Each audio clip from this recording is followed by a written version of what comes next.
Remind you that Bet365 is now officially live in Ghana. So if you love your sports, what better way to get a piece of the action than joining? So bet across a range of markets on the biggest sports. And you can also build your own personalized bet with the Bet Builder by selecting, from popular markets. You can also make up 12 selections with a single match. Enjoy all of your favorite sporting events and access thousands of games with live streaming. Place your bets before the match kicks off or try in-play betting during the live game. Remember, Bet365 also lets you to cash out on your bet early on selected markets. Sounds good, right? Visit the official site. It's bet365.com.gh. Remember, it's over 18s only. Terms and conditions apply. And remember, please do gamble responsibly.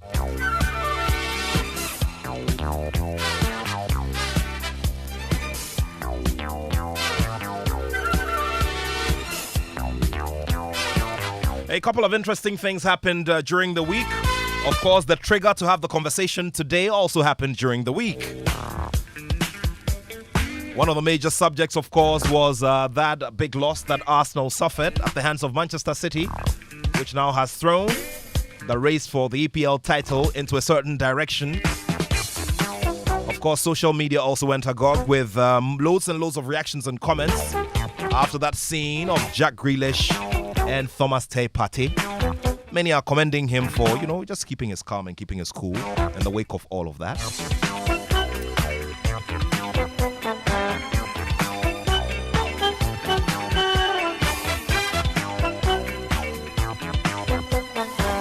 But I'd like all of you to take a listen to this as I set the tone for this big conversation this afternoon here on the Joy Sports Link. Now, this is an interview that two-time boxing world champion Joseph King Kong Agbeko granted Mufta Nabila Abdullahi of Joy Sports on the Prime Take show on Joy Prime. Now, he made some comments, and it just gave off this feel that he was bitter and pained about a couple of things. Let's take a listen to the two-time boxing world champion and the grand medal recipient of the Republic of Ghana, Joseph Agbeko. I don't know why, but the boxing community does not appreciate me, does not love me. They don't treat me like how they treat the other fighters. I don't know if because I'm from the Volta region or whatever, but I actually live there. Even with the Bukum Boxing Arena, when you go inside the Bukum Boxing Arena, there is a place where they have all the champions' picture in there. When you go in there, Joseph Agbeko was not a fighter who just won a world title once. When you look at the champions, from the greats, Azuma Nelson, D.K. Poison, everyone, if you want to mention about 3 or 4 great champions among all the 10, you mention me because I was 2 times world champion. Azuma was 3 times. Nana Okonedu was also, I think, 2 or 3 times or 2 divisions. But I was behind those top great fighters. So I have achieved a lot. Well, that's Joseph Agbeko. Joseph Agbeko won the world title. It's the IBF bantamweight title in the year 2007. He lost it and then reclaimed it, and that's something major. Reason why he's spelling out his credentials. But does it need to get to this point? Well, before this interview as well, Stephen Appiah, the former Black Stars captain, the inspirational former Black Stars captain who is the first to have qualified Ghana to the FIFA World Cup, was engaged in a public banter with Ghana FA Executive Council member Nana Odro Safo. And this was after Nana Odro Safo had made comments regarding, his... before. I mean, of course, these are comments, that were made. Now, let's get a bit of, clarity to this. Now, Stephen Appiah, granted an interview and spoke about how it's important to have footballers run football in the country, and that when footballers are in charge of the sport and are in charge of the day-to-day administration of the sport, it thrives. So in reaction to this, Nana Odro Safo also said that, Stephen Appiah needs to get back to school if he wants to be in those top places in football. It received a lot of, reactions, and I'd like all of you to also bring back, your own comments regarding this particular matter. But let's take a listen to Stephen Appiah first. Well, I think yeah, football now, and I think it's not Stephen Appiah alone. I think at times it's sad. They paved the way. The respect that we gave to them, still when we see them, we bow to them. So me can say Stephen Appiah, no, we have legends that they can represent the country. That's why I've been to symposium, a lot of symposium, Marrakesh and other countries. And you realize that they're franco because the contacts that we have, the people that we can pick phones and call. I mean, body and a shock you, but at times we have no chance, no. I mean, legends, no, former players, no, no chance, no, around that we are. And my son Bibiana, my who say, I mean, football is not by football. It's not about the grammar and your bro now be kind and anyway. That's why I mean for Italy, no, not Italian casa. But coach, you know, or chair we are because of the understanding of the game, no. Utiasi, without speaking Italian. Okay. So I hope say it's not Stephen Appiah. I hope say one day one of us bet to me Abeli, deny best support. Say me are fine. Me colleagues no more on my best support it. Obisunya, yes, you better be because you were contacts, no, and the contact is just there. Then one thing at times, hey, you say some of us we are very humble, but when you know your value, I won't how who on Yama say Ube call before now you only Ube Diagro. What it? So yeah, you know, per se per se yeah, because at times now, I mean. And you cry, yeah. There was a time I know being person of national team Nubio. There was a time I know me use me seek at the top ticket my players bagana. There was a time I me try winning bonuses. And today when who say when Yama say I will be so say then I will be the Uber say sky then. But we hope say one day one day.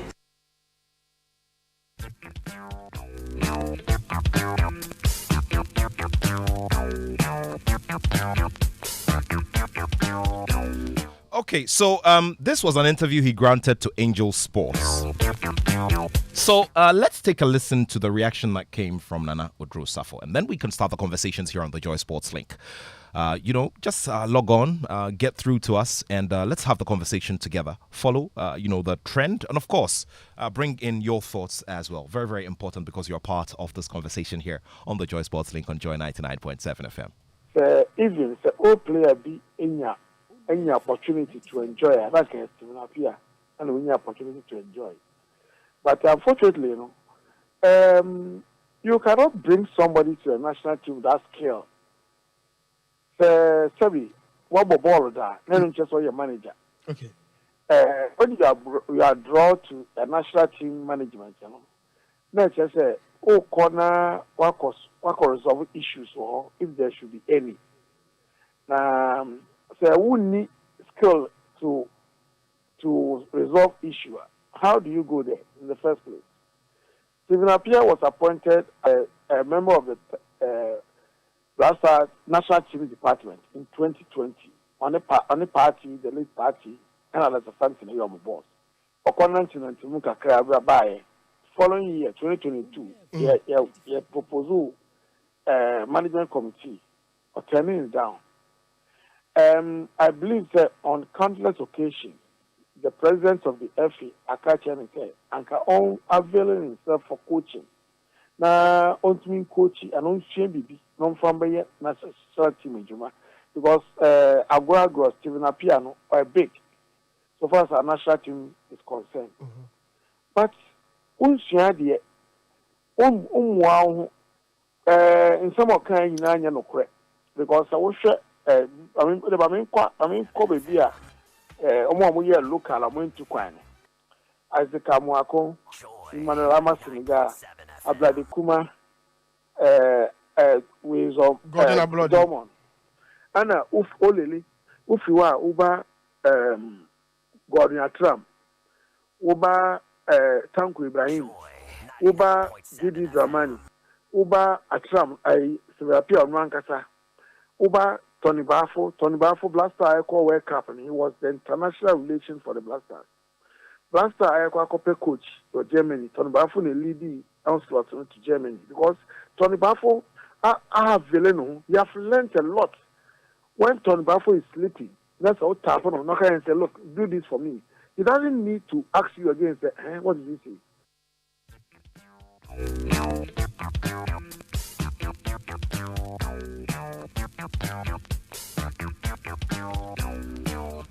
All right, so this was the reaction from the Executive Council member. He talks about value addition, individual value addition, and capacity building, and he believes that some of our former national stars need to upgrade themselves so they can contribute adequately.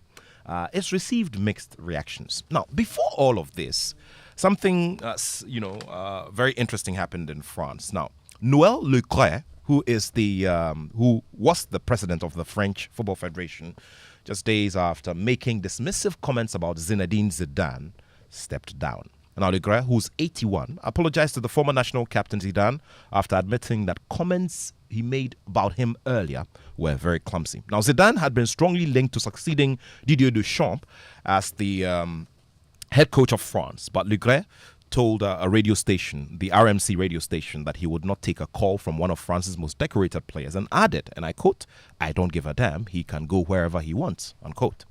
So Deschamps, who led Le Bleu to the World Cup glory in 2018 and a runners-up spot in Qatar last month, was handed a 2-year extension. But Le Gret's attitude towards Zidane went down poorly, and Kylian Mbappe tweeted his support for the legend, while the head of the FFF's ethics committee, Patrick Anton, called for the octogenarian to step down. Now, Le Gret, who has also faced allegations about his private conduct, agreed to do so at a meeting with the Federation's executive committee pending findings of an ongoing investigation of the French, sports ministry. So these plus a couple of others have happened over the course of time. And the question it's begging now is, how much value are we placing on the legends of sport and the people who have gone out there and achieved for Ghana and given a mark for excellence or a mark of achievement for the younger generation to follow?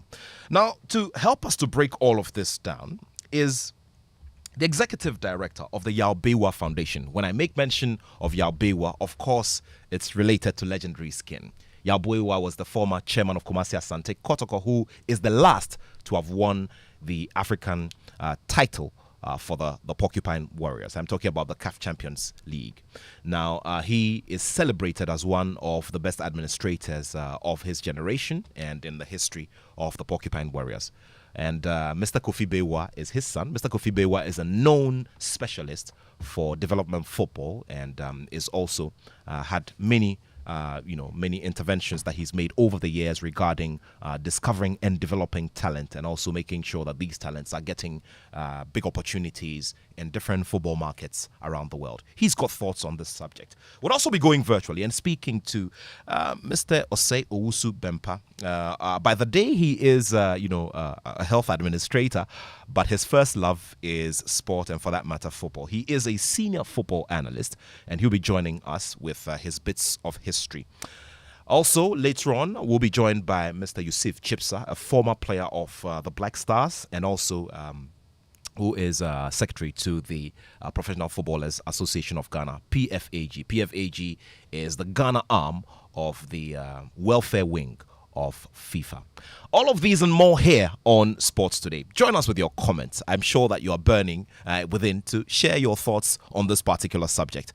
Very, very welcome, and we're glad to have your company here on the Joy Sports link on Joy 99.7 FM. My name is Nathaniel Attoh. I'm backed by the rest of the Joy Sports team. You join us. Let's have this conversation together. Just before we get into it, though, let's take a listen to this new one.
the former, Artist of the Year, VGMA, and of course, he has brought this new one, this collaboration with Shaggy, a legend of the of the space. And of course, I talk about Stonebwoy because recently he also, paid a visit to Kudus Muhammad at his club. They had a good time together, and it's been encouraging, his friends in the Black Stars team, which is a very good thing. So big ups to Stonebwoy, and we're all going to push for this beautiful album to, hit the big spots. So here with me, like I mentioned earlier, is Kofi Bewa. Kofi Bewa, thank you so much. Kofi Bewa is the executive director of the Abewa Foundation. In a moment, we'll be joined by Mr. Osei Owusu-Bempah as well, so that we get his perspective, the historic perspective, to this conversation. Thank you very much. It's been a while. Yeah, you're welcome, Nat. Yes, it has been. Great. I see you have, a printout. Looks pretty mature. Mature print paper, and it's Accra Hearts Vogue. You are related to Kumasi Asante Kotoko, but you have this, which is of Accra Hearts Vogue. Tell me about it.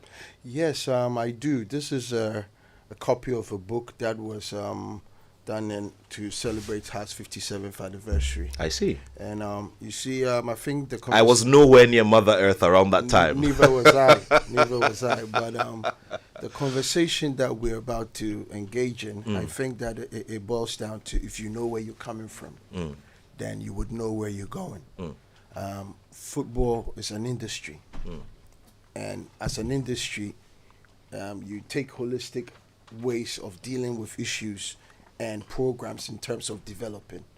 So I'm looking at this book, and I'm looking at things that were said in 1957 that are relevant today. A year of independence. Right, and relevant today. And it talks about the role of the team manager in the scope of things in modern football and how that has to be looked at.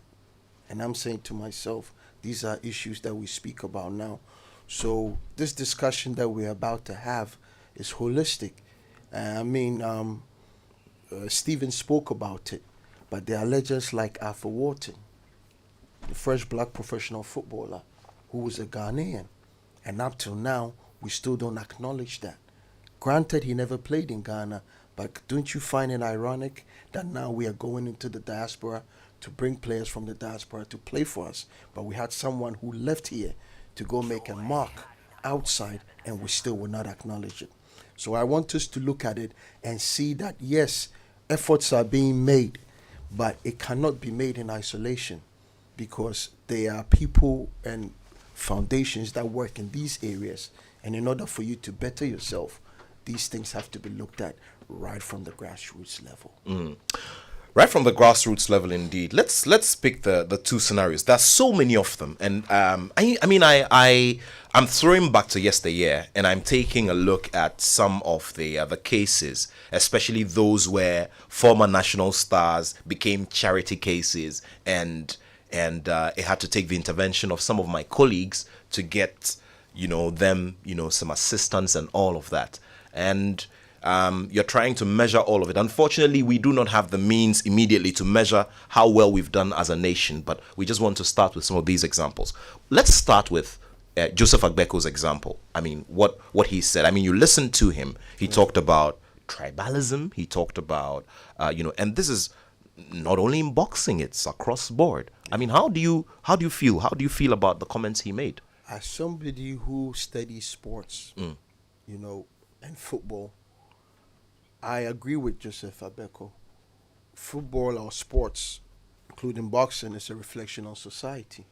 What's happening right now is that he doesn't have his men at the helm of affairs, at the GBA, and those running things in the GBA. And in Ghana, it happens that if I disagree with you, then my exploits are pushed under, because he mentioned that when you go to the Bukom Center, the arena, arena, there are greats like Azuma Nelson, which has to be there, other greats, but he's not there. What is the criteria? Do you understand? So I do agree with him, but I think that the problem is one that we have to understand, that we are just a part of a bigger picture in developing Ghana. You are playing your part. Now, you've been in this business for years. I started youth football tournaments in Ghana in 2002. We are all contributing. That doesn't mean that I'm an authority unto myself. We all have to bring our heads together. You know, so this issue that has come up in sports is an issue that needs to be looked at, but we need to look at it from all points of view. If I give you an example, Ghana just participated in the under-16 tournament in Serbia. Very well. Right. Yeah.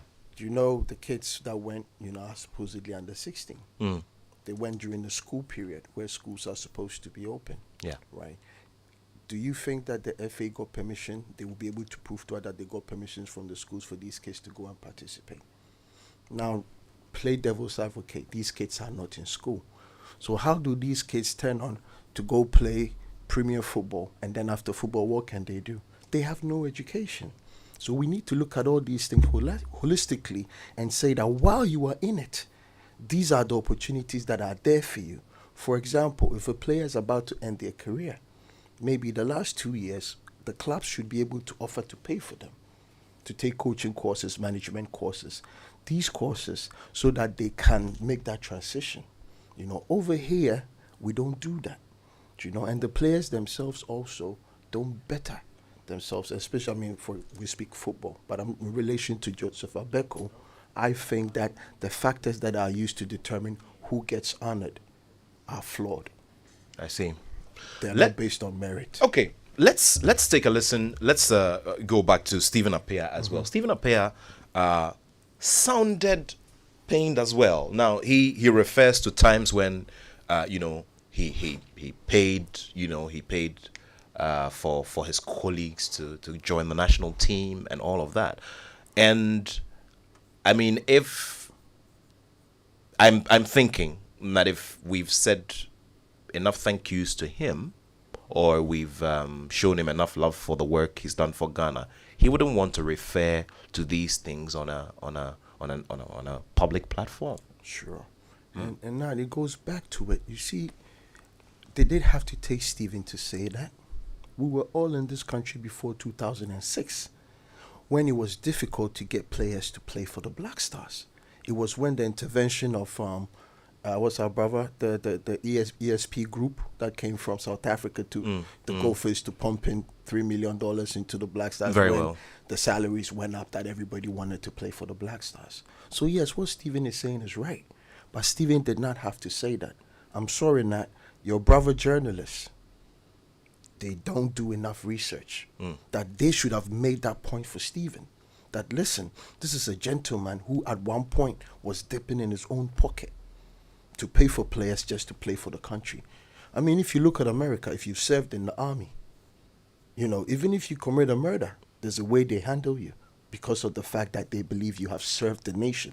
Anybody who has worn the national shirt deserves that honor. It is not an ultimate right, but they do deserve that honor. I'll give you an example. I met a lady whose dad was a player in the 82 Black Stars. Okay. Baba Gambo. Okay. That was the last squad that won the Africa Cup of Nations for Ghana. Thomas Very well. Hammond. Very well. I doubt if Boachier Adam at Hearts of Folk knows about Thomas Hammond. I doubt if the players had, know about this gentleman. But if you realize that team was picked within 13 days, yeah, because it was after the coup, yeah, and for him to be part of that team, and went to Libya, won honors. But today, he's not known. So there's an educational part of this. This conversation that we need to look at. It's good that we started it. We're not going to solve it right now, but I think that once the conversation has started, it gives us the impetus for us to go forward and proffer solutions. But the solutions are from different angles, because we're speaking about footballers. They are also administrators and coaches.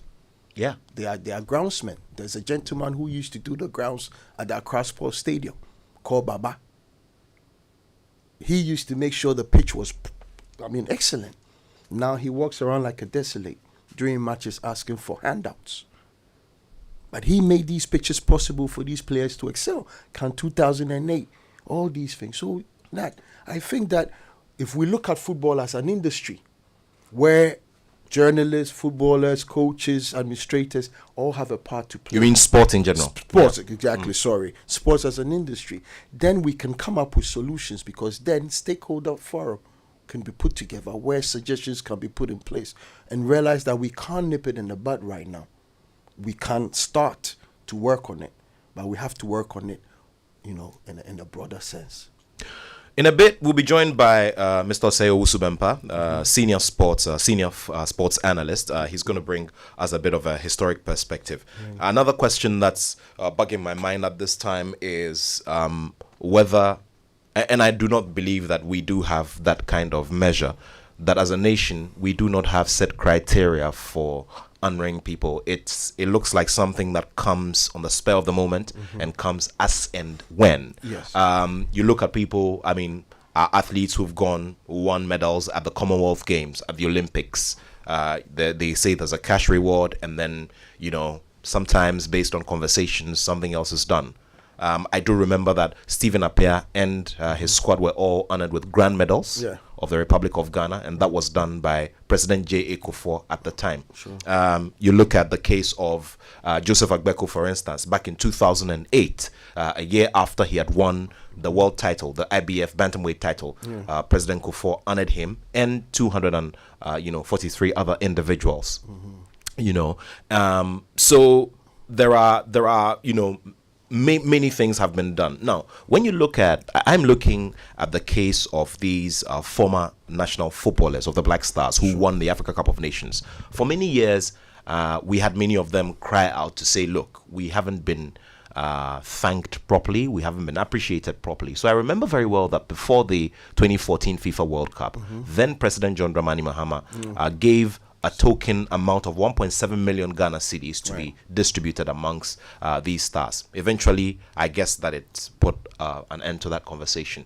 But then you are mentioning something very important here, the education element, which is the availability of the material for the new generation to know about the people who have done great things. Today, children in this side of the world know about Abraham Lincoln because there is material. Sure. But we look at big names that have gone, back in the time. And you're even looking at names like Azuma Nelson. And I fear, I touch wood, perish the thought, but with the way things are going, are we probably going to see a day when you'd see a little kid walking in the street who would not know about Azuma Nelson? It is very possible, and I'll give you why I'm pushing my dad's agenda, the Albewa Foundation. It started with our work with the Attoh Foundation, because arguably the greatest sports person of all time is a Ghanaian. The greatest athlete of all time is a Ghanaian. These days the Google is available, so once I speak, you can check on it in Google. But then Ghana does not honor him. We don't know anything about him. Just like you said, George Washington, people go to his hometown just to go see the bed that he lay on. Now, if you look at the 82 squad, that squad was a squad that was put together quite in a short period. But what they were able to go and achieve in Libya, and if you hear the stories of patriotism that these guys put up at certain points when Gaddafi was offering them money in the final to play, the Libyan team, and they refused and all that, for them not to have been honored with something tangible, something substantial, even defies, logic. The Kotoko 83 squad is 40 years this year since they won the Champions League. Wow. Ever since then, that squad, no Kotoko hasn't been able to win.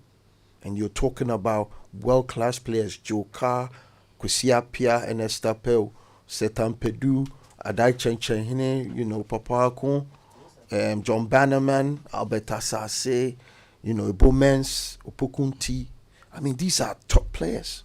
So we are taking it upon ourselves to bring their story back to the fore, looking at what's happening in Kotoko now, that they need to go back to the glory days. You need to understand that it was teamwork, not just a group of people who were going for plaudits themselves. They were doing it on the behalf of the country and on the behalf. And I think that is where we need to get back to.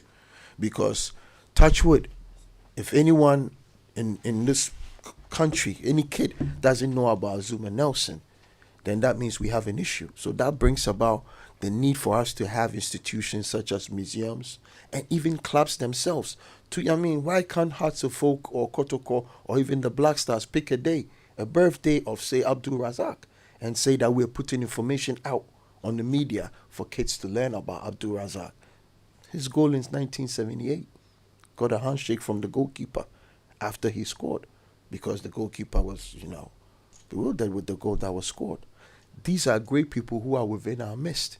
I was reading the book of Hearts of Folk. There's a gentleman called H.P. Nyamete. Yes, the seasoned administrator. His family must be reeling and saying, after all that we did for Ghana football, after all that we did for Hearts of Folk, nobody mentions them.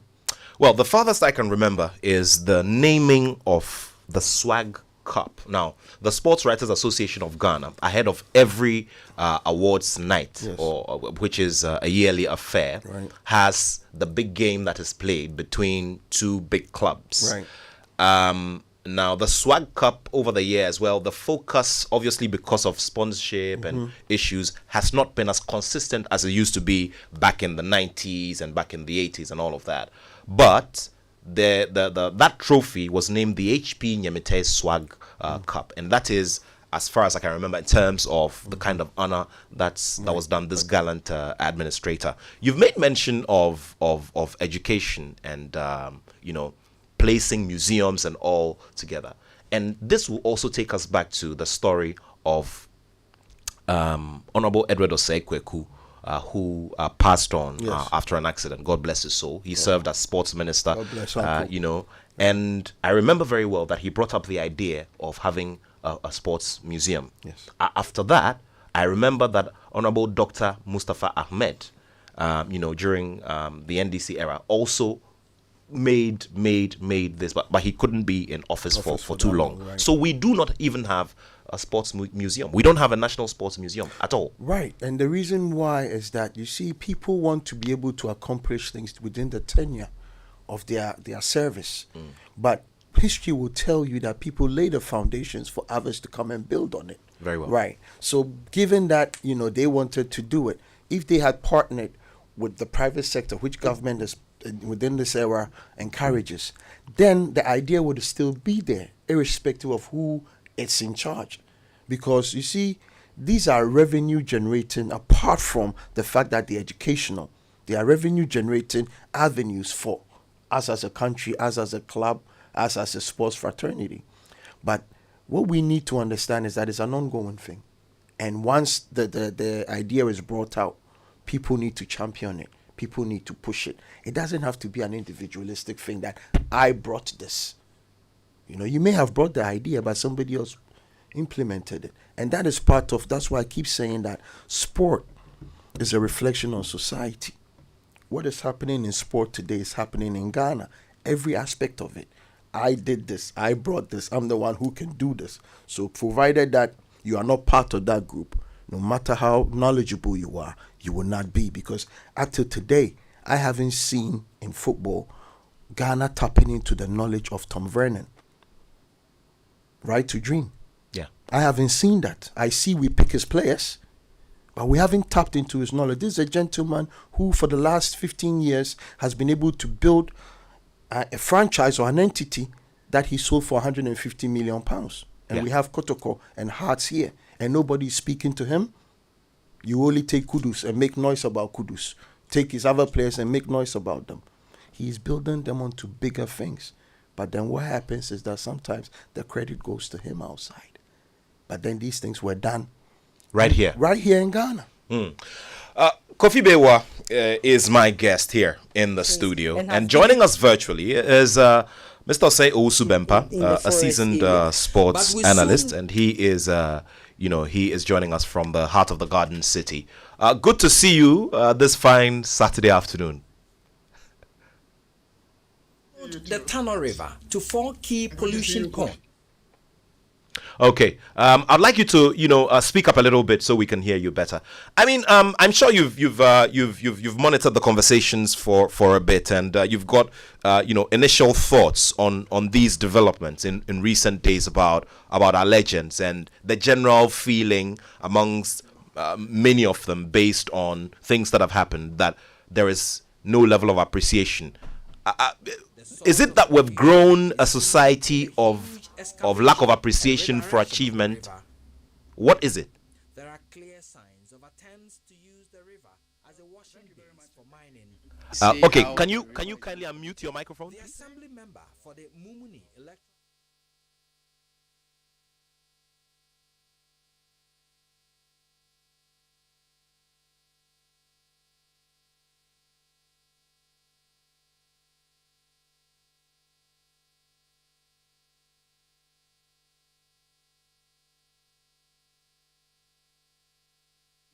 We don't have any of our clubs. None of our clubs have exactly done, made any established any of these entities to have their history relived. I was in Brazil for the World Cup in 2014, and I was in the Millennium Stadium in Sao Paulo. Yeah. And it's amazing. I mean, the stadium has been kept, the concrete shell, everything, the lawn is lush green, and people pay money, $15, $20 to go in there and go and see. And it has one of Pele's very old jerseys, and one of the original leather footballs that were sewn together, Right. Yeah, and it's there. People pay money to go and have a look. No doubt. And it shows the people are saying that football is an industry. This is not just about those kicking the ball. It's an industry. And when you think about it as an industry, you'll be able to put all these in place. What we're saying is that these short-term or these short gap solutions that we bring to issues is what's happening. Now, this issue has come up. GFA called a meeting, which is a step in the right direction. They called a meeting. The minutes of the meeting, what the meeting was about, what conclusions were reached. Nobody knows. Or was that, or it was a cordial meeting? We spoke about what? Okay, you're talking about the meeting between the Ghana FA and the PFAG. Right. That's Very after these sentiments have been expressed. They put together a meeting. I'm expecting a communique stating that yes, we spoke about XYZ and we agreed to meet again and speak about these things to further the conversation. All right. So, in relation to that, we will be speaking later on in the show to, Yusuf Baba Chipsa. Chipsa, sure. Yusuf Chipsa is secretary to the Professional Footballers Association of Ghana. He can bring us a lot more, insight into this. So let's get back on Zoom and, take the initial thoughts of Osei Osubempa. Okay, so we can hear you now. Please go ahead. Yeah, what I'm saying is, as a nation, we've not appreciated legacies. What I'm saying is, basically, people sacrifice in so many aspects of our lives, and the last you could hear of them is maybe the last time that anything good happens whilst they are in active service. Soldiers, teachers, sportsmen and women, broadcasters, and all sort of people who have made dedicated sacrifices to the cause of this nation. And that's very sad. And I think we've also not appreciated history. I'm sure history has only become a subject of for examination, and once you get your scores, that's the end of it. But I think history goes beyond that. It's the reason why we keep repeating certain mistakes that have cost us dearly as a country in so many ways. That's the reason why I think that our nation is what it is, because we don't seem to appreciate history. And as I was saying, if you take a team like Kotoko, for instance, currently, probably even management members, if I'm not mistaken, or even circle leaders and stuff, many of them probably cannot even identify the picture of the great Yabewia of Sims Kofi Mensah. They must have heard the name in one way or another, but probably don't even know who he is and how he looks like, even when you show them pictures, let alone even players who have just come to join the team and probably will be leaving the next or two. Very well. Very well. And this is disheartening, to say the least. It is because many of them did these at great sacrifices to their family, and for them to not be acknowledged or respected, it's quite sad. I mean, I remember my dad used to sometimes speak and say, "Hey, yeah, you bill." So I'm on kite, until Dr. Che came about and he started engaging him, and it's because like my big brother was saying that we don't know the history of whatever we are getting ourselves into. We come into it with personal agendas to be able to, push our agendas wherever we want to be. But if you know where you're coming from, if you know who, for example, my dad, it was Ms. Kofi Mensah who held my dad's hand and brought him into Kotoko. And if you know the history of Kotoko, the issues that we are having today came about when Oforini Akon came in, without my dad's, permission, because my dad felt that Kotoko was much bigger. And since then, people have come in who have not been financially capable of running the club. And Kotoko is the sort of club that at any point in time, it's either the richest man or one of the richest men in Ashanti run Kotoko, because you need to have the financial muscle to be able to run the club. But that's a subject that we discussed at length yesterday on this platform right here, and there's this feeling that we've run a certain system, especially at Kumasi Asante Kotoko, where with this particular system you're describing, and it's not worked. Now the game has changed. Go to a corporate entity, get a business conglomerate together, go into a business agreement, give them terms, and let them run it. That's what everybody. I mean, we've had people suggest this several times on this platform. Respectfully, Nat, and what I keep saying is that Kotoko is part of the Ashanti Kingdom. It's owned by the Otumfuo. Very well. So you can't take it over. But what Otumfuo or what Asanteman used to do was to identify either the richest man or one of the richest men, and he ran the club with the advice of the Otumfuo. That worked, if you look at history, till the Oforini era, when there was acrimony in him coming into it. And afterwards, people have come who were being paid. No Kotoko chairman was paid. You used your funds. And, my dad was able to get sponsorship in 82, 83. I sent you a picture that he was able to get the Kumasi Sports Stadium 100 full. They got sponsorship from Coca-Cola and other, companies. But it was that era was more, because of TV, it wasn't that publicized. You would see them wearing it. But they were still able to, because they had the numbers. What we are saying is that you have to look at your structure and then be able to implement a policy that will fit into that structure. The Kotoko structure has to have an Abramovich at the helm of affairs, paying money and having people work for him. If you don't get it that way, we'll continue having problems. Because Asanteman is such that somebody would say, I want Kudus Muhammad. Kotoko should not be bothered. I will pay for Kudus Muhammad for Kotoko. These people do this, and they don't do it for financial gain. They do it for the betterment of the club. Yes, the system is a little bit orthodox, but that's what has worked for the club over the years. I think that, in my opinion, if he goes back to that, it will help the system. But not to deviate from what we're speaking about. It's about honoring the people who came before us. It's about honoring our legends while they are alive. But we can't, because you don't even know the criteria that is used to honoring these legends. You understand me? So within our clubs, within our junior clubs, within the FA, within the sports fraternity, there has to be an understanding as to how to go about this. Yeah, Mr. Uzubempa, he's brought up a very important point about criteria. I spoke about it earlier.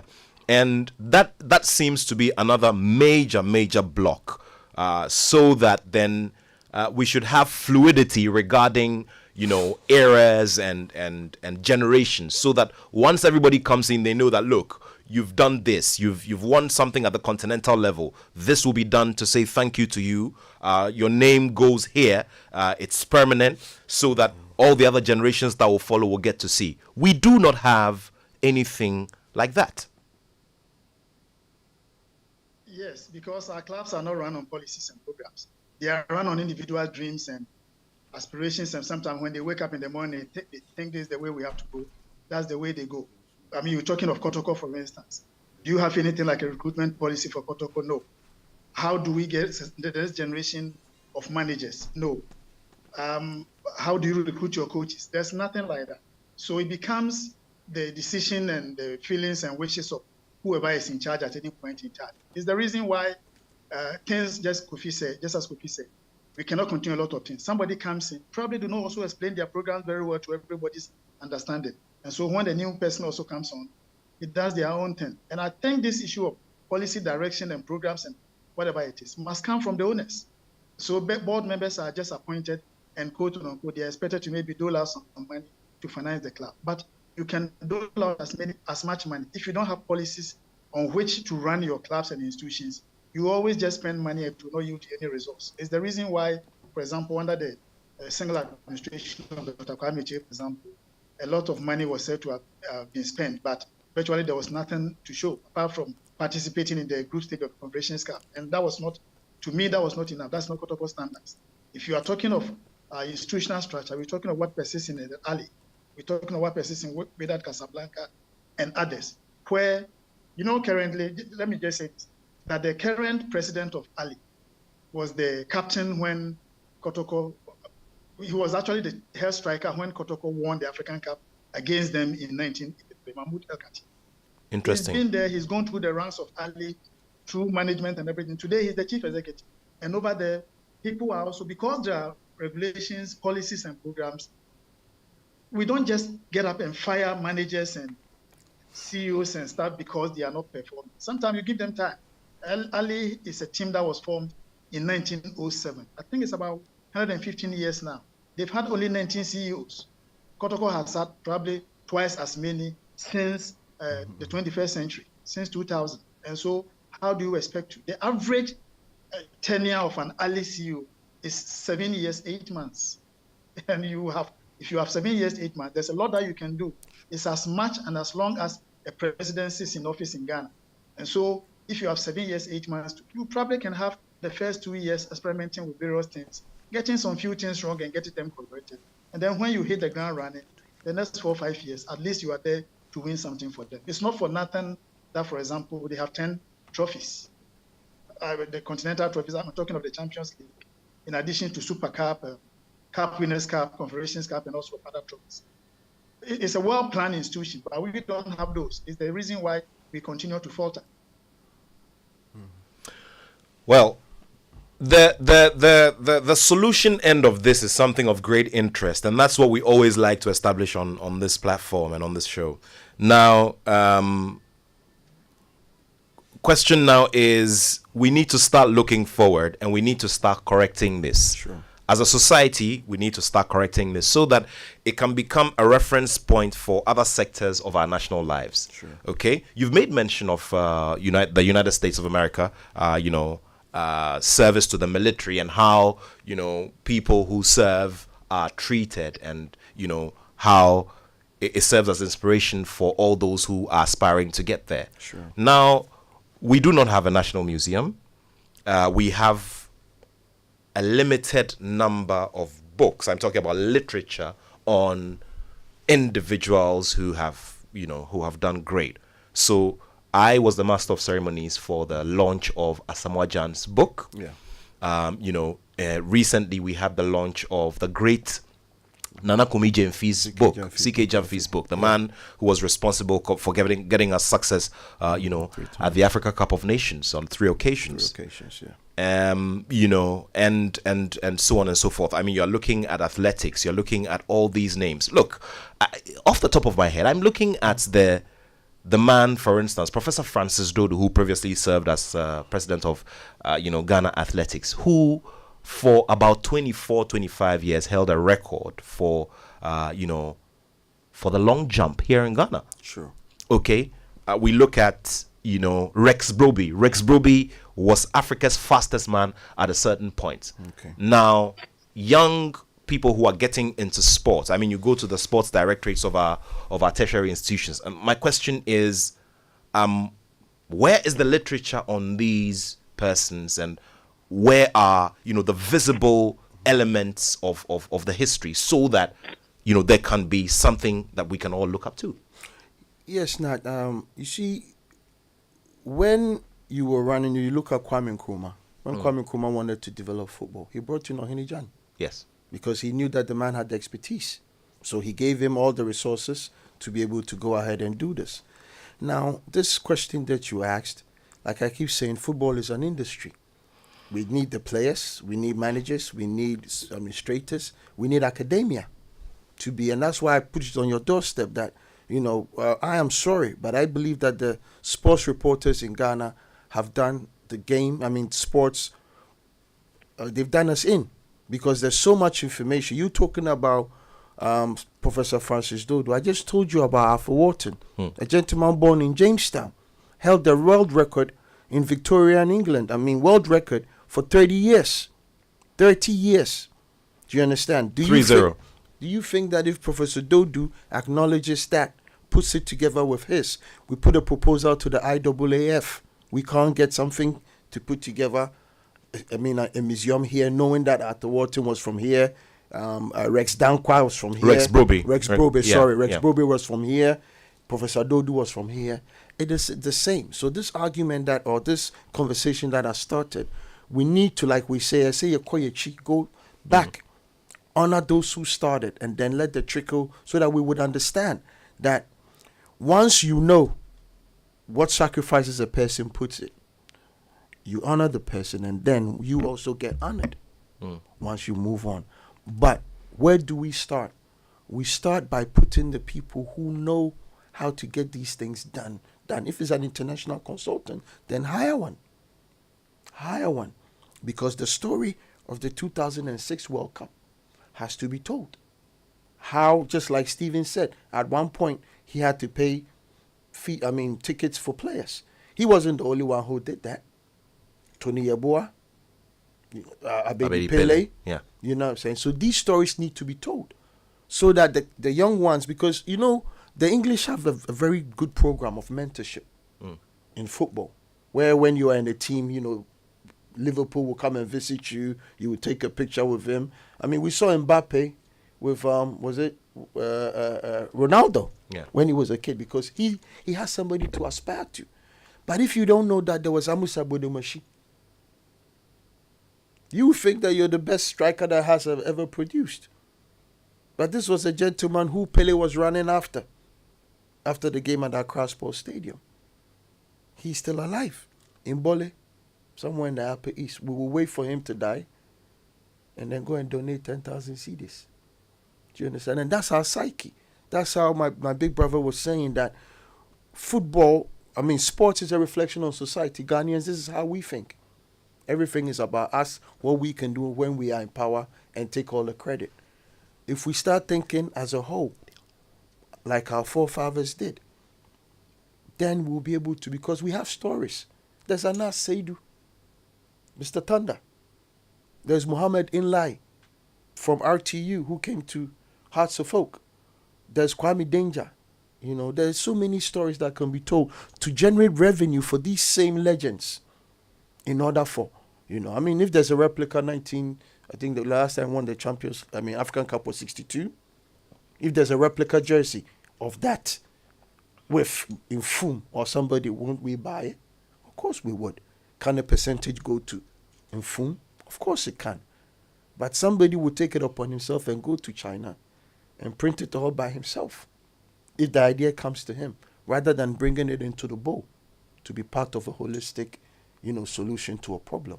So what we're saying is that we need to proffer solutions that involves all stakeholders. You are part, I'm part, the GFA is doing their bit. But we need to look at it and say that it has to stop. Agbeko should not be complaining about these things. He should not. He's done too much for the country. That he should not. The least he should say is that maybe we don't visit him or you don't mention his name enough. But to say that he feels that, based on tribal sentiments or somebody's agenda, he's being excluded from history, that's sad. All right. Just before I bring in Mr. Usubempa again, I had a conversation with the management of the Trust Sports Emporium during the week. And what I noticed and what I realized was that, first of all, the omission, and what he mentioned specifically was that there was no, his portrait was missing from the list of portraits in the corridors of the Mudok Conference Center, which is a facility within the Trust Sports Emporium. It has names not only from Ghana, the big legends, not only from Ghana. It has Muhammad Ali, it has many other names and faces. So I've had a conversation with them, and what I realized was that it was not something deliberate. And so this is something that's being corrected. Secondly, in terms of the walls, the inner walls of the Bukum Boxing Arena proper, when it was commissioned by then President John Dramani Mahama, I remember very well because I was the master of ceremonies for the day. Okay. And I also played a role on one of the committees for the opening as well. Yeah. That the plan was to have names of our boxing greats on specific stands within the arena. Yeah. So when you go to the arena right now, you have Floyd Cloutey Robertson, you have Roy Ankra, and these two, Floyd, because he got very close to it, it was very controversial, to the extent that President Kwame Nkrumah declared him a champion here in Ghana, and all of that. Now, that's another story for another day. Roy Ankra, obviously, because of his exploits, at the games and won the Commonwealth title and all of that. So Roy Ankra, Floyd Cloutey Robertson, DK Poison, Azuma Nelson, and then you have Ike Bazooka Quarte, Alfred Kote, as well. You have Nana Yao-Kunedu there as well, marvelous Nana Yao-Kunedu. Sure. Now, at the time when the Bukum Boxing Arena was commissioned, Joseph Agbeko was still active. Okay. Joshua Clottey was also still active. Okay. Not to even talk about, Richard Comey. Richard Comey at the time was still looking forward to becoming a world champion. Sure. Isaac Dogbe as well. So these are things that are being worked on. So we're keeping tabs on it. And we're told that for Joshua Clottey and Joseph Agbeko, the plan has already started so that their names will be imprinted on some parts of the walls. Sure. But let me come to you again, Mr. Osei Usubempa. Now, how difficult would it be, how complex would it be to want to establish a national sports museum, for instance? How complex would it be? I don't think it will be. We need some few resources. Human resource, number one. We need the historians to tell us the stories. And I'm sure for most of these athletes, even when they are dead, their families may have some few pictures. I didn't know how much pictures my late uncle had been a champion, 1963-65 AFCON winner. I didn't know how much pictures he had kept until he died, when the children, Sabuto and co, brought them out. So we can have them. It's not very complex, not at all. Dr. Obin Buzia is alive. The historians, the big ones, Kwabena Japan, Kwabena Eboa, Kembedi Akun and co are still alive. And I'm sure we can do this very easy. The point that I keep stressing is that we don't have a policy. For example, this issue about Agbeko and Clottey. In the US and other places, NFL, NBA, every year they conduct Hall of Fame polls. Yes. And then some people are called into Hall of Fame and you are on it. Yeah. If this program was in place and Agbeko has not been on it, he may know that for sure a time will come when he will be. There are few NFL, NBA players who have retired in 2-3 years and have been called to the Hall of Fame. Maybe Kobe Bryant and few of them. But what about it is your time will come. I was in the US when Jerry Rice was called into Hall of Fame. That was 7 years after he had retired. One of the best wide receivers in NFL history.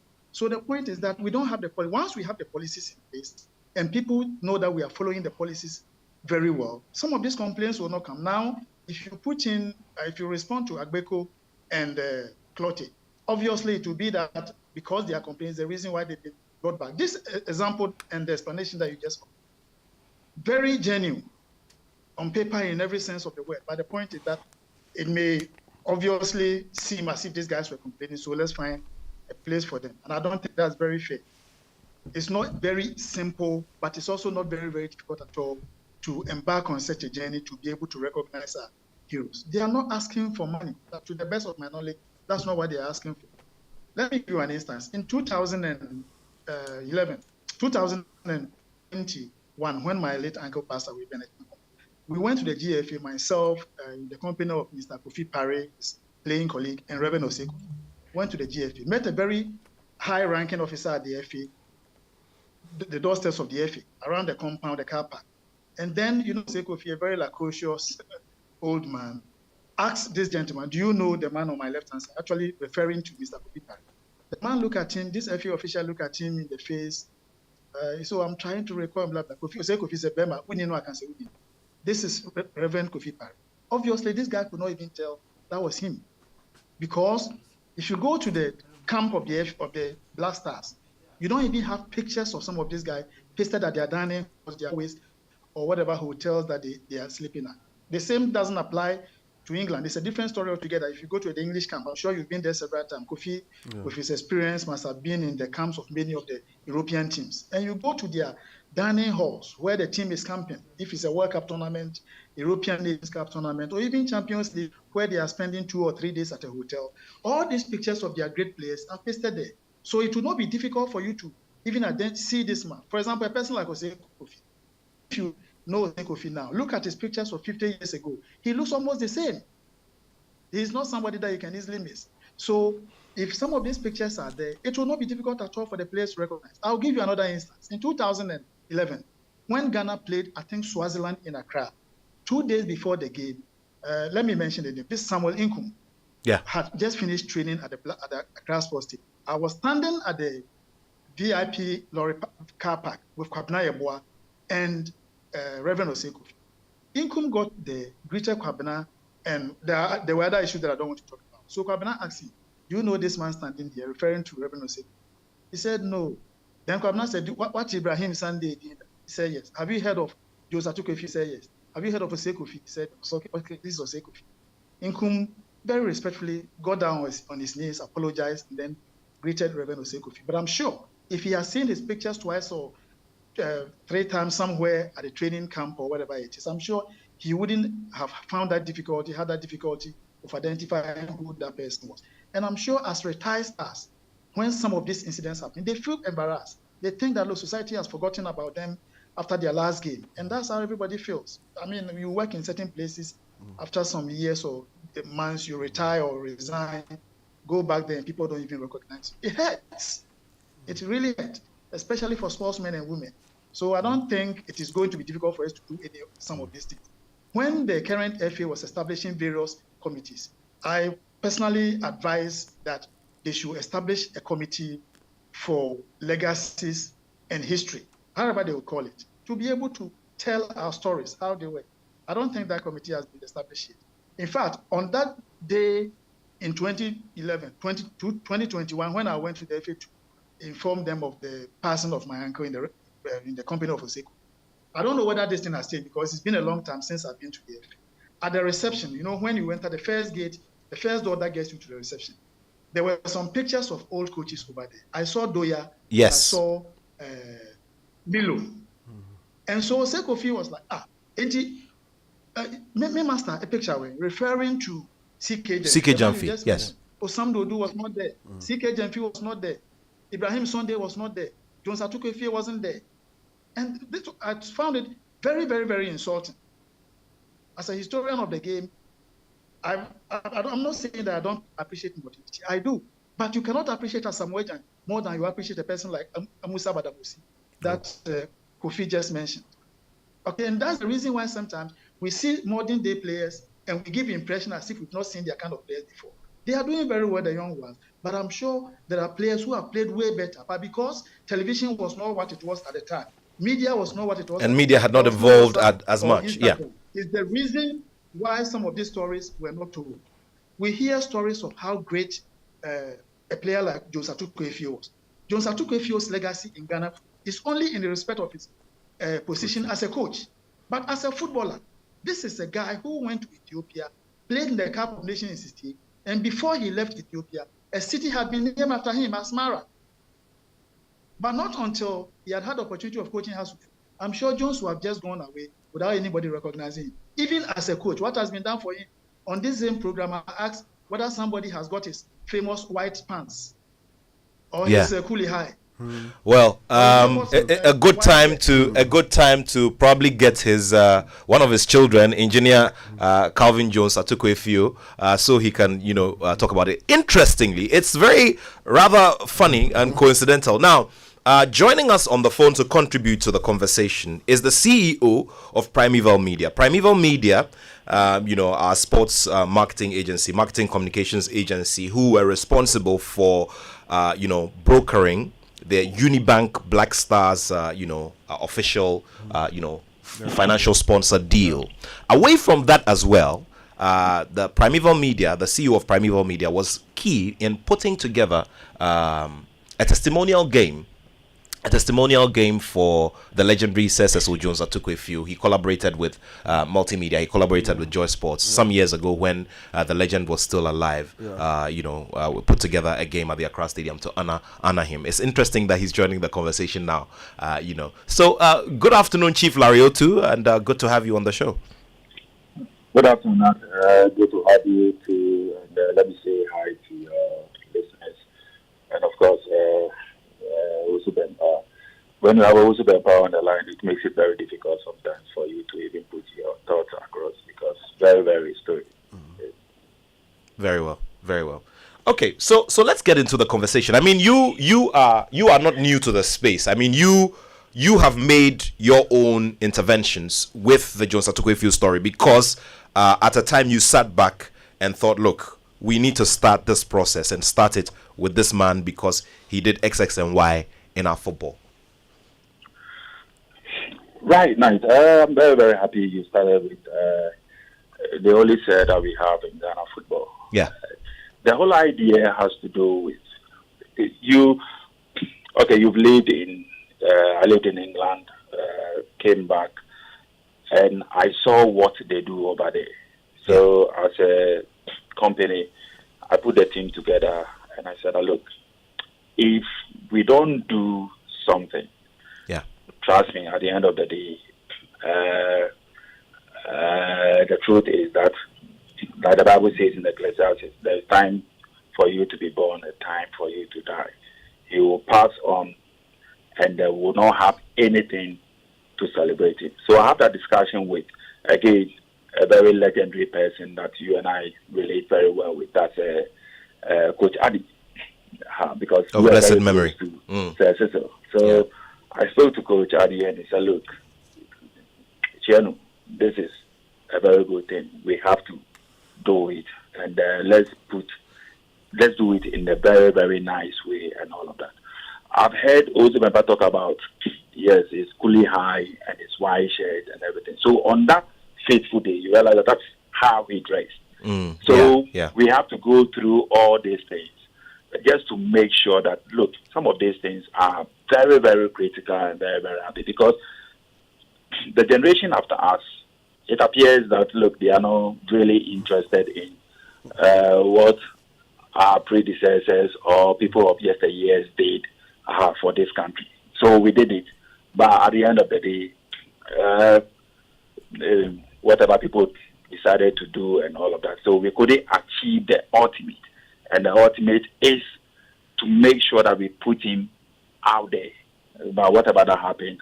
But my serious intervention has to do with, look, Nat, whether we like it or not, let's be very blunt and very straightforward with the issue. We haven't taken sports tourism seriously in this country. We haven't. We had a year of return.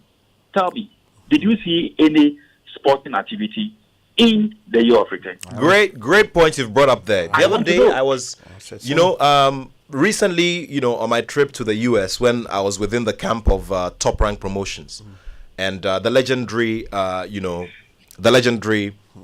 Bob Aram had a conversation with me and told me about the want to bring a big fight to Ghana. I said to myself, we haven't cashed in on at all. Sports has not cashed in any way at all, and all these numbers that come, in December. And not to cut Larry off, my brother, that is why I've taken it upon myself that my father's foundation, my father's legacy, I would make sure that I put it out there because of the work that they did during, Ghana was in famine, 1983. Yeah. He had to, charter planes to fly Kotoko direct to Egypt and other places, and they had to come up with innovative ideas. They go with two set of teams.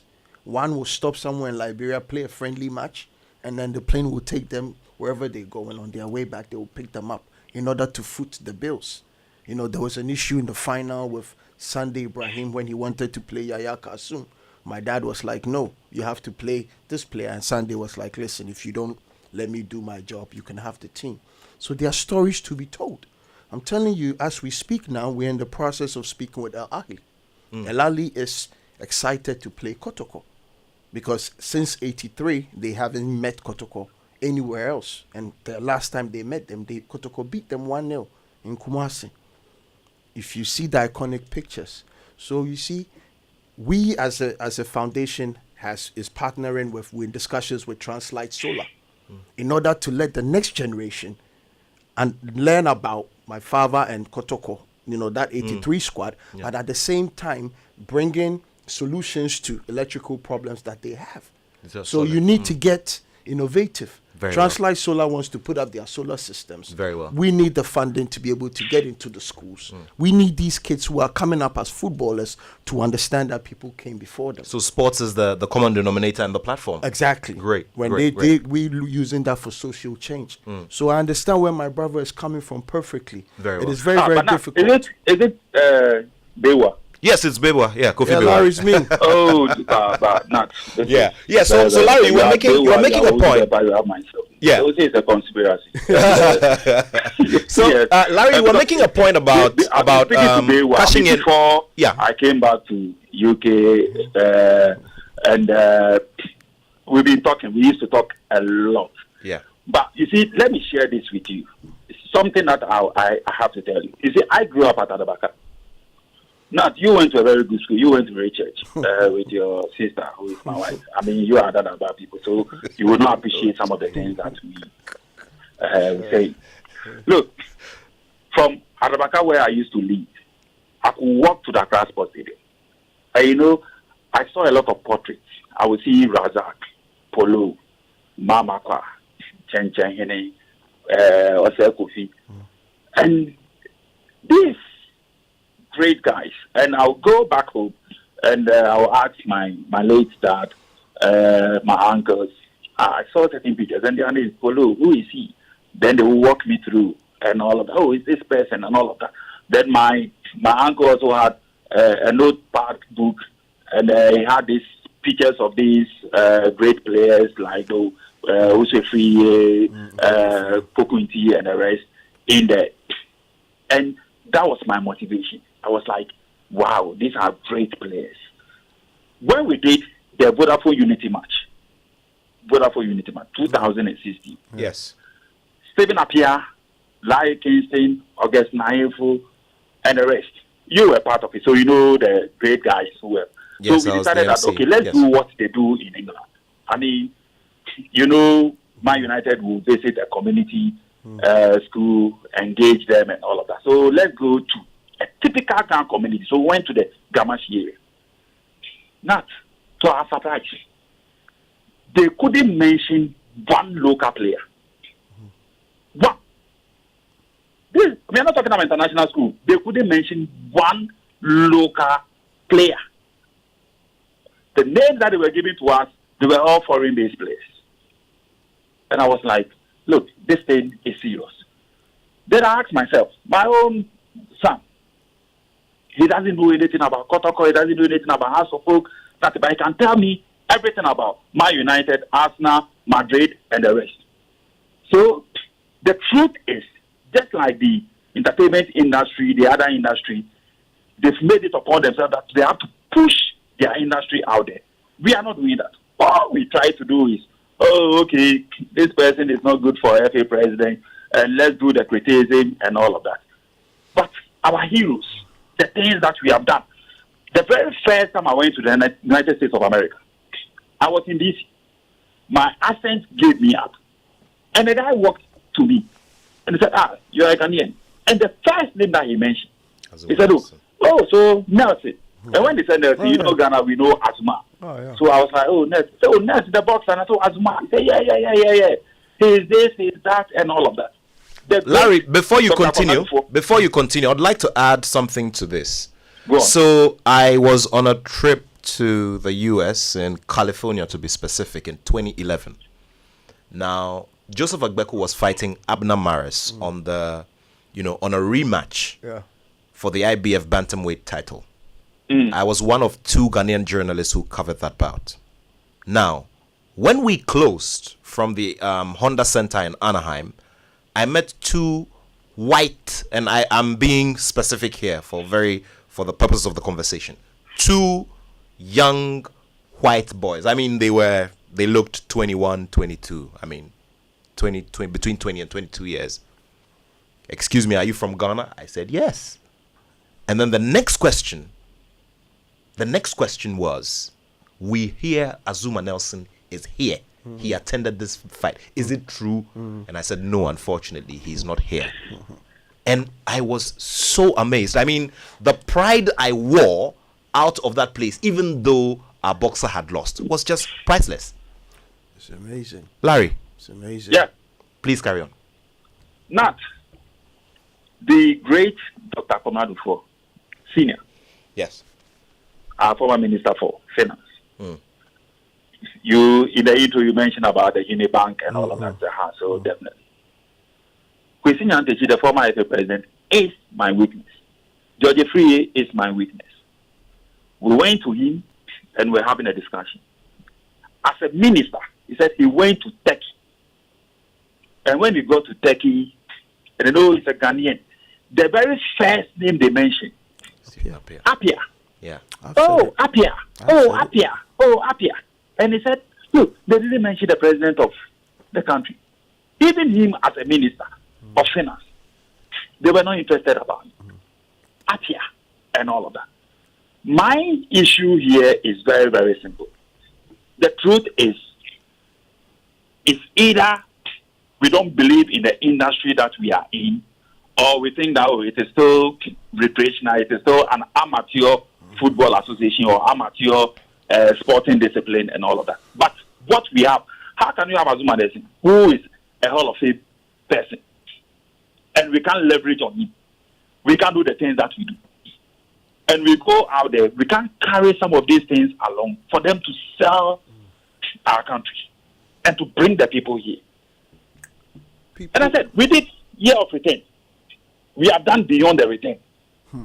Tell me, where do we have our discipline, the sporting discipline, and the things that we have achieved, the things that we have done? You mentioned CKJV, the great Ohinijan, the 1966 World Cup that we boycotted. Who instigated it? Who made the case for Africa? What are we doing to ourselves? SK Menu, the late SK Menu, if he just passed away, his funeral is coming up. Yeah. You cannot mention Abedi Pele's story without mentioning SK Menu. And you remember in '82, he was the chairman of the GFA when we went to Libya. Wow. There's a message coming in from Inko Joseph. It says, Nat, kudos for always being there for us in every boxing arena. And then I personally dislike persons who use tribal comments to address their concerns. Now, the current Director General of SNIT, Dr. John Ofori-Tinkrang, and his management have brought the SNIT self-employed registrations up for all of us to register and plan for our future. I would like to urge all sports personalities to get involved. Inko, thank you very much for that message. Thank you very much for that message. Now, look, in the space of sports, Ghana, we've done a lot. I remember talking to somebody from Ezen Bank, and I said, look, we export cocoa, we export all these things and all of that. But don't we also export players? Don't we export athletes? The Philippines, what do? They produce nurses and they export them. We talk about Cuba. They do likewise, doctors, and they export. If we say that we are the Brazil of Africa, we know what we have. We were. How come that we can't put the necessary investment into it? It's either we are not speaking the right language, or they have chosen to see it as it's still the Kobolo, for lack of a better word, Kobolo kind of sports, the zombie kind of sports, but it is not. Because we are here, we celebrate the lives of the C. Ronaldo, we celebrate the Messis and the rest. Why can't we celebrate our own? Why? But now, you see, because you cut across the entertainment side, you are there. Our discipline, the sporting discipline, you are also there. But be very, very sincere. The way the entertainment industry, they've been able to push their brand, it is very difficult for them. They still complain. They raise issues. do we do the same thing? Yeah, When I came back from England, one of the things that I proposed to the NSC at that time, said, look, how come that we don't have, even our National Museum, we don't have a section where we have our sporting icons over there? If I tell you the answer that was given to me, you will marvel. What were you told? Like that. Please go ahead. We need to hear it. What were you told? What was it? Now, there is first one, then I didn't go, and then I don't baby. Then even if you. Well, not to cut Yes. in. We had similar situations with the FA when we were telling them to recognize Attoh. As I speak to you, I brought his maquette. It's in my car right now. It was 7 of them that was made. This is arguably the first world black professional footballer. The UK has one. FIFA has one. Ghana has one. We refused to pay for us. It was Denta who came with the BBC. Denta Martin, Martin, who came with the BBC crew with an assurance from President Kwesi Nyantakyi that they were going to purchase the market, and then we was going to use that to start an Attoh Center where we can start keeping memorabilia and stuff of players. It never happened. Actually, what I was told was that, but his name doesn't sound Ghanaian. Wow. Then I said, but we had a president called Jerry Rawlings. Do you understand me? So we have to understand the psyche. And I think, Larry, to answer your question, I think that why the entertainment industry is able to, tackle some of their issues is that those who are in the industry have the industry at heart. I think most people who are coming into football lately come in purely for financial purposes. All they want to do is to sell players. So, that whatever happens after or in the building up of the player, it doesn't matter to them. Because if it did, why wouldn't you want your up-and-coming Kudus to know about Abedi Pele or Abdul Razak? Why wouldn't you want him to respect him, to honor him? Because he would also expect same. So it's also about the psyche of the people who are into football right now, that they would make blatant statements like, "Oh, now we're then or Yamai," and what did he also do for us? Kofi, let me ask this simple question. Sure, Larry. The African Cup of Nations, yes. The trophy that we won for keeps, where is the trophy? Well, in '82, that was under military rule. So where is the trophy? I mean, I haven't seen it since. I remember now, they brought it. Is it not something I would not boast of knowing where it is? is, or I would not boast of also asking where it is. Yes. Anyway. Yeah. Well, Thank you. very interesting thoughts raised there by Larry Attoh. Chief Larry Attoh is the CEO of Primeval Media, known for organizing major events, including the big one, the Unity game between former national stars put together by Vodafone. I remember when the stars came. The chopper dropped the football. It was amazing, So, wanting to put this into perspective, we're getting into the final leg of the show. Sure. I would like to announce the phone lines now. It's 0302-216-541, 0302-216-541, and also 055-1111-997. So 0302-216-541 and 055-1111-997. All right. Okay.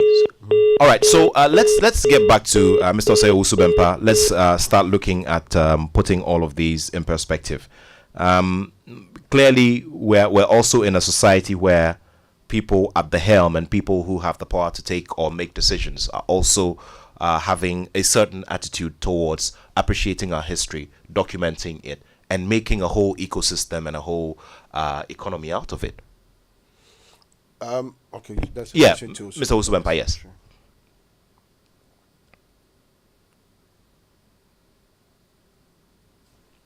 Well, Mr. Owusu-Bempah, can you still hear me? All right, please go ahead. I can hear you now. Yeah, please go ahead. Yeah, sure. Yeah. So, yeah. Basically, sure. The human beings are around. Many of those who have a historical memory of some of these events are around. There are people who have, like myself, have the passion to do this. When some of us are invited, I don't think Kofi will shy away when he's invited. Likewise, Larry Attoh. And I think it doesn't take a day or two. It may take committing some resources. People have to travel around, scout some various libraries around the world, because you'll be surprised, for instance, that recently when I needed some clips from 1982 Kotoko participation in Africa and House of Folk 77, 79, I was directed by a friend to BBC. And I'm sure doing this will get you don't just work to BBC and get some of these things, and it involves maybe the FA or whoever is responsible paying some honorarium or whatever it is to be able to get some of these tips. It doesn't take a lot. In terms of, say, putting up a structure, what structure does it take? We are not building the National Cathedral. We just need a 4-wall cocoa shed kind of, quote unquote, if you excuse my word, and then get a very nice place where we can do some of these things. And I don't think it costs a lot of money. It doesn't cost a lot of resources as well, because there are passionate people who are around to do this. I remember the late Thomas Freeman, may God bless his soul, that young man from KNUST. Of course. So much into, yeah. Like I remember when he started. I know he was working with the FA. He was working with the FA to do so. There are people like Professor Obimbuzia, Kembedi Akwenko, who probably because of their ages, probably may not be able to do most of the footwork. But they have the knowledge, they have the archives, they are moving encyclopedia. They can help a lot to put this together. And I think there's so much that we can do. We are only talking about the active sports, the sportsmen and women. Let's also talk about history of sports journalism. Eric Thompson, the late Joe Kofi, currently the almost 100-year-old Joe Latte is around. Yeah. Very sharp memory. What is it that you cannot tell Ghanaians? He can tell us a lot. And I'm sure there's a lot that we can tap from these people before it gets too late. It's not too late. The FA must be encouraged. But I also think that the National Museum can also be of help, whichever ministry that helps this. Even the foreign ministry can help us to do most of this. There are so many ministries that can help. And I'm sure when some of these things are done, there are passionate people who will be able to volunteer resources, cash, transport, air tickets, and stuff for people who have to travel and do some of these things. It wouldn't be difficult at all for us to do. And I'm sure it's worth doing it. 0302216541, 0302216541, 05511119997. You join us. Let's wrap this up together. You were making an earlier point. Yeah. Yes. What I was saying is that, I mean, in situations like this, I mean, private participation is key. You need to find out. I have been in contact with the English Football Museum. They are more than willing to assist us in terms of work, bringing artisans down, people to help us set us up. We don't need an edifice. It could be started just at the National Museum. There's enough space there for us to, put up these tents that are at the National Theatre. Yeah, for exactly. starters. And what I also envisage is that once there's participation and content becomes voluminous to the extent that the National Museum cannot, accommodate, then we move it out. We'll move it out, and then we can look for space. People can come to Ghana and maybe travel to the Dodowa Road to go to the Ghana Football Museum. Go spend a whole day there. Education. I mean, you go to Chelsea Stadium, you go there, you go for a tour, you have lunch, you buy memorabilia. By the time you come out, you're £100 done. So imagine the number of visitors that go in, and these funds can be used to support the legends. That is why I keep saying, with my dad's situation, which I feel, because I was there during that era, the 81 to 85 era, I know the history of Kotoko. I have pictures, Alan Jima's kids have videos, and it's 40 years of that honor that they brought to the nation. The players are all alive. We better honor them now before they pass away. My dad would have loved to have led them. So we're planning a game in their honor. We're planning a dinner dance. And we want, we're doing an invitational football tournament within the Ashanti region. And the idea is to be able to create some platform for them to get, jobs to work, because they also need jobs. So very well. It's just about, bringing the right heads together to put this thing up. But we need to understand that it is important, it is part of the industry, and it needs to be done. Our history needs to be told. Well, let's get on the phone lines now. Hello, good afternoon. Thank you for joining us on the Joy Sports Link. Hello, good afternoon. My name is Kwiku Listen, and I'm calling from Latvia. Thank you for joining us. Yes, you know that last year 513 footballers left this country for $17 million US. Sure. Yes, he came in. The money came into this country. And you know where our GFA bosses team plays their game. You know, you see the park. Yeah. It tells you. Kabla Yabwa described the institution as, he said the GFA is an institution infested with slothful opportunists whose sole aim is mastering and scandalism. One of his write-ups, that's what he wrote. You understand? So if you go to the GFA and they will want to do this, I heard you say that how can you hail Asamoah and you will not talk about maybe some. I would not even compare Asamoah to Ben Kaidi. Very much so. Yes, Ben Kaidi Asamoah is not. He doesn't come and speak here. So before you go ahead, I'd want us to also establish something here. So while we're trying to while we're trying to relive the moments and also state the facts, it is important that we do not cast any sort of debt on anybody. So let's not at all. If those footballers know about our past, they will accept some of the claims we make. Very well. Yes, because let me tell you, even now, I've not seen a minute made for in our current league like Aite Domon, even Aite Domon. Aite Domon. Yes, his size is not in our Premier League. He's not there. You don't have any player like him in the league now. No, you understand? I watched WAC of Morocco played Simba yesterday. And look at the sort of game they sold to us. Kotoko is about 2 years to 90 years. And I'm telling my friend Bewa in the studio that the investment his father made 40 years ago, given the opportunity today, he won't. If he's alive, he won't. I agree. So when our structure of looking for one rich man to come and finance Kotoko and buy players, matter, you have to go corporate, total. And the other with flows in Germany, you cannot buy more than 49%. You can do same at Kotoko so that the team still belongs to Mencia. But at the end of the day, you have to make sure that Kotoko is a corporate entity that you can compare to Al Ahly. Because supporters have to pay taboo census so that we can raise money and buy quality players. The quality players are here. We can still get quality players in this country. Sure. We may not have to go outside, but at the end of the day, if we don't contribute money and think like somebody's pocket, we have to come and finance our club. It's a done deal. It will not happen. Thank you so much. 0302-216-541. 0302-216-541. Yeah. But now you see the comparison he made. If he had statistics to back it up, there'll be no sentiments. Exactly. That is why we need to go back to the records. And one of the pains of the previous generation as well is the unavailability of material, like you said. I mean, Mr. Osei Usubenpo was talking about going to the BBC. I think it was him or was it Larry? It was him.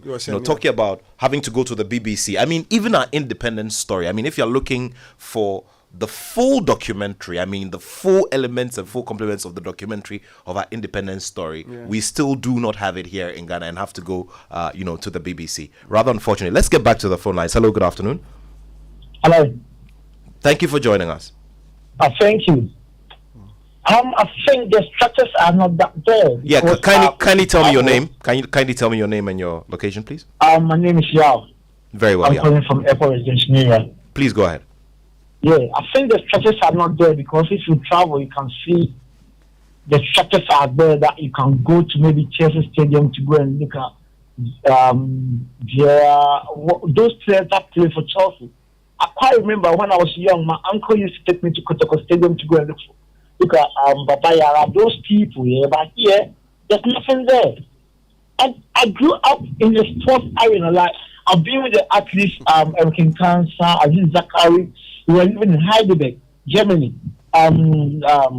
Opegasti, all of them. I knew them from 1996, where they used to come and live in Akwaje to train to go to the Olympics in Canada.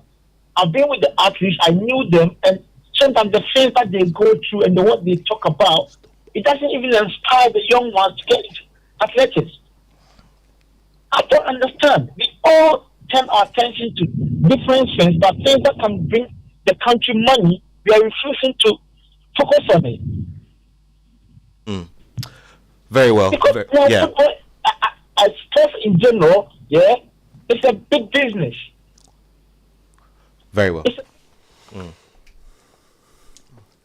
Thank you. The 1982 Olympic squad, that's a case study led by Mr. Haris Attoh. That is a case study. That team that had... You meant 1992? Barcelona? No, 1982 Olympics, Accra Great Olympics. Oh, Great Olympics, Accra not Great okay, Olympics very well. squad. Very well. That is a case study because Olympics was not doing too well till Harry Zakor came in. He brought in Answade, Ben Kayode, Ricky Chiman, and that's when you saw the Danyanu, Baba Gambo defense, the 4 and 5, that pair, so strong. And Gambo went on to go to Accra Hearts of Oak. But you see, you know the Cruyff, the Johan Cruyff style. Yeah. Right. That is a style that Barcelona has mastered. We need to look at some of these things that our players, like Baba Gambo, Danyanu, how they were able to marshal the defense and add modern techniques or modern stuff into it for these players to be able to perform to the highest. But they do need mentors. I mean, not as you hear, there are journalists that you aspire to. There are journalists that you honor because of the way they carried on with their work. So you also look at your work and say, hey, I'm towing this line. But if you have no guidance, which present day football or present day sports, because Azuma Nelson, I mean, if he goes to the US, he's a paid speaker. He doesn't speak for free. They would have to pay him because this is a Hall of Famer. So these are the things that we need to do locally, honor our people and make sure that they don't go to their graves with their knowledge. Let's take final thoughts from Mr. Osei Owusu-Bempah, regarding this subject and how we can move forward.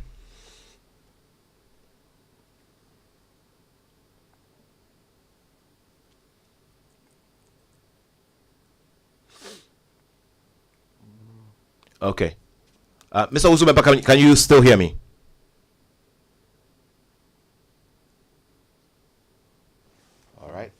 Yes, Nat, I can hear you. All right, sure. I was just, asking for your final comments. What I was saying was that. Yeah, I was saying this, and I'm sure Kofi will be a bit emotional, but let me say this. When his late father died, one thing I was expecting Kotoko management at the time to have done was to mobilize the 1983 squad. All the players are alive to bear this man's coffin to his grave. Unfortunately, that never happened. This would have been one of the biggest honor to this great man who has served Ghana and Asante Mine greatly. When Jones Atuquefield died, I expected the 2000 squad to have done same. It is still not late. Yeah. Let's honor them whilst they are alive so that when they die and we go to their funerals to make donations and make speeches, they will be quite meaningful. These things are worth doing, and I'm sure we can do it together as a nation. We have the men and women to be able to help to do it. Always a pleasure having you here, sir. Thank you so much, Mr. Osei Owusu-Bempah, senior football analyst and a health administrator. I want to tell my big brother that I'll be getting in touch with him when I'm in the Ashanti region, because the work that we are doing with my father's legacy in terms of the foundation. We want to set up an academy in Jamasi. Very well. And we also want to work with the 83 squad so that they get the honor that they deserve. So I'll definitely be counting on him to support us. I'll be glad to see you, Kofi. Thank you so much. It's an honor, sir. A nation that does not honor its heroes is not worth dying for. Let Ghana be that nation that honors its heroes, and let Ghana be the nation that everybody wants to die for. It's a long, long process. The road will be arduous, but we need to start it from now. And just before we wrap it up, I'd like to say a very big thank you to everyone, to the rest of the Joy Sports team for the backup. The sit-in producer, Benaya Elom Dafiamekbo, and the rest of the team. Also, once again, to Gary Al Smith and the rest of the team for holding the fort while I was away. And it sure has been a very interesting few weeks, but we'll be back next week to bring you another wonderful Joy Sports link. Before that, let me say a very big happy birthday to my sister Euphemia Amwating, turning 40 today, joining the club. Wow. Happy birthday, sis. Yeah, happy birthday to you, Euphemia. And a belated one as well to Esther Sanoon, Mrs. Esther Sanoon of EcoBank. Her husband is the Secretary General of the Ghana Olympic Committee, Mohammed Sanoon. Okay, so that's how we wrap it up. After the headline news at 2, we'd have Kwame Dazi and the rest of the team bring us Showbiz A to Z. This is always the place to be, obviously, on the weekends. And hey, Uncle Ken Addy, God bless you. We all aspire to your greatness. at Super 70. We'll continue to celebrate you, Uncle Kennedy. Kofi, thank you so much. It's been wonderful having you here. Thank you so much. And we should all remember that people came before us and some will come after us. Definitely. All right, so let's have a wonderful weekend. My name is Nathaniel Attoh, and I have love for sport.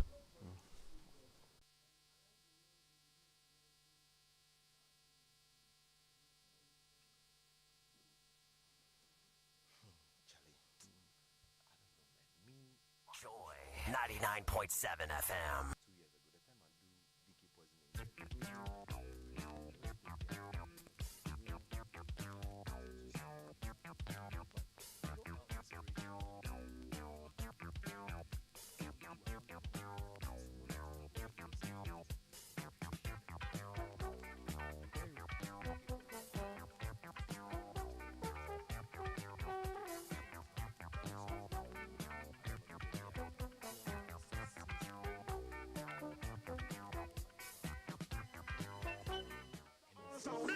My sound on the talk of the town. Stone boy. Up on me say honey way down. Bound to test. My sound. My sound comfy brother all sound. My sound on the talk of the town. Zing zing. Up on me say honey way down. Bound to test. Wine for me, give it to me, girl, body shaking. The way you back up everywhere, I eat a double like a anti-day. Oh, you man.